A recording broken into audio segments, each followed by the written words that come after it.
नमस्कार दोस्तों, मैं हूं संजना बिष्ट और स्वागत है आपका मेरे चैनल में।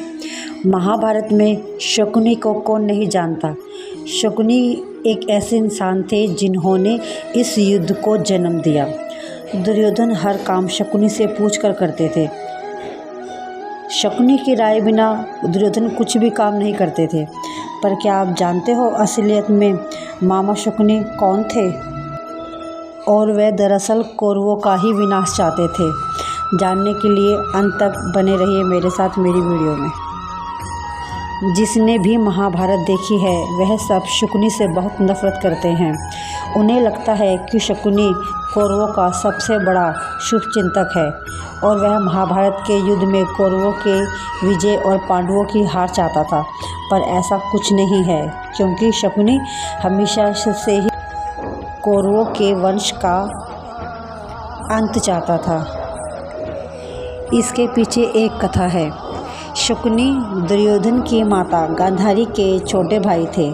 उनका जन्म 16 महाजनपदों में से गांधार में हुआ था। आज के समय में गांधार को उत्तरी अफगानिस्तान से जाना जाता है। शकुनी के पिता राजसूय और माता का नाम सुगंधा था। शकुनी के 99 भाई थे। कुल मिलाकर वह 100 भाई थे। राजा सुबुद के शकुनी उनका सबसे छोटा 100वां पुत्र था। गांधार राज्य हस्तिनापुर के आगे बहुत छोटा और कमज़ोर था। उस समय गांधारी का नाम सबसे सुंदर राजकुमारी में आता था। जब भीष्म पितामह को उनकी सुंदरता का पता चला तो उन्होंने सेना सहित गांधार पर हमला कर दिया और गांधारी के सम्मुख विवाह का प्रस्ताव रख दिया। परंतु भीष्म पितामह यह शर्त रखी कि गांधारी का विवाह उनके भाई धृतराष्ट्र से होगा। गांधारी ने अपने राज्य को बचाने के लिए इस प्रस्ताव को स्वीकार कर लिया, पर उनके पिता राजसूय और शकुनी को यह प्रस्ताव मंजूर नहीं था कि उनकी बहन एक अंधे से विवाह करे। बाद में स्थिति ऐसी बदली कि गांधारी को धृतराष्ट्र से विवाह करना पड़ा। गांधारी के बारे में यह भी कहा जाता है कि गांधारी पे एक दोष था। उस दोष के अनुसार गांधारी का पहला पति मर जाएगा और वह दूसरे के साथ ही प्रेम विवाह संपूर्ण से जिंदगी जिएगी। विवाह के बाद जब धृतराष्ट्र को यह बात मालूम हुई कि गांधारी का पहला विवाह एक बकरे के साथ किया गया और वह बकरा मर गया और यह बात उन्हें किसी ने नहीं बताई, तो उन्होंने गांधारी के पिता और गांधारी के 100 भाइयों को कारागार में डाल दिया। कारागार में एक दिन में उन सबको एक ही खाने की थाली मिलती थी। उस खाने की थाली को वह 100 पुत्र और उनके पिता आपस में बांटते थे। भूख के मारे वह धीरे धीरे बीमार होने लगे। तभी शकुनी के पिता राजसूय ने सब पुत्रों की परीक्षा लेने की सोची। उन्होंने सबको एक धागा दिया और कहा कि इसके एक छेद से दूसरे छेद में निकालना है।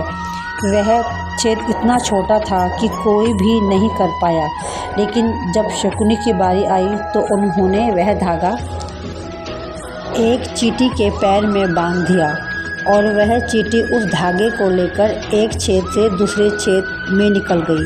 तब राजसूय ने कहा, तुम ही सबसे बुद्धिमान हो। आज के बाद हम लोगों का खाना हम तुमको ही देंगे ताकि तुम हमारा बदला ले सको।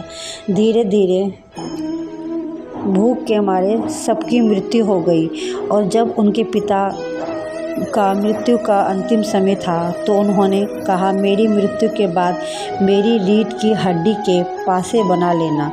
वह पासे सिर्फ तुम्हारी बात सुनेंगे। जो भी संख्या तुम बोलोगे वही संख्या आएगी। इस पासे की सहायता से तुम कौरवों का सर्वनाश कर पाओगे। शकुनी के पिता की मृत्यु से पहले शकुनी ने उन्हें वचन दिया कि वह अपने भाइयों और अपने पिता का बदला लेंगे और कौरवों का सर्वनाश करेंगे। शकुनी के पिता ने धृतराष्ट्र से कहा कि उनकी अंतिम इच्छा है कि उनके पुत्र को कारागार से बाहर निकाला जाए और फिर उनकी मृत्यु के बाद शकुनी ने अपने पिता का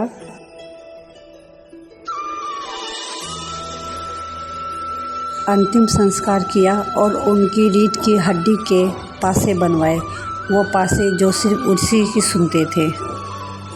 उसके बाद वह हस्तिनापुर रहने लगे और उनका विश्वास जीत लिया और 100 कौरवों का अभिभावक बन बैठा। इसके बाद शकुनी को हस्तिनापुर का मंत्री नियुक्त कर दिया गया। सबसे पहले उसने धृतराष्ट्र को पांडु के खिलाफ किया।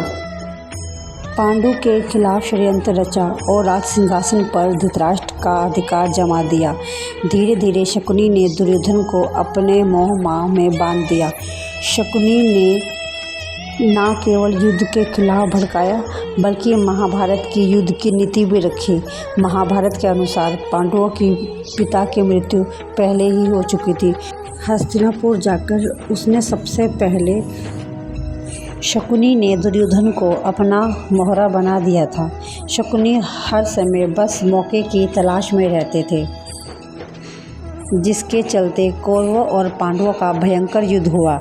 उसके बाद कौरवों की मृत्यु हो गई और पांडवों की विजय हो गई। विजय के बाद धर्मराज युधिष्ठिर को वहाँ का राजपाट सौंप दिया गया। शकुनी हमेशा से चाहता था कि दुर्योधन ही वहाँ का राजपाट संभाले, ताकि दुर्योधन पर मानसिक आधिपत्य रहे और वह इस दुर्योधन मूर्ख की सहायता से सारे गुरुकुल का विनाश कर सके। पांडवों के प्रति दुर्योधन के दिमाग में कड़वाहट भर दी थी।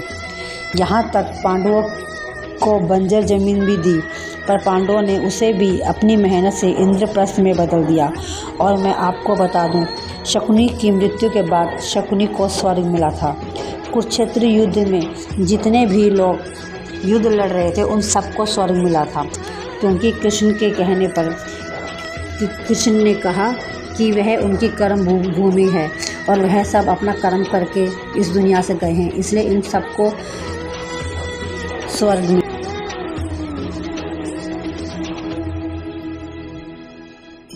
वीडियो अच्छी लगी हो तो प्लीज़ लाइक और सब्सक्राइब करना ना भूलें। धन्यवाद।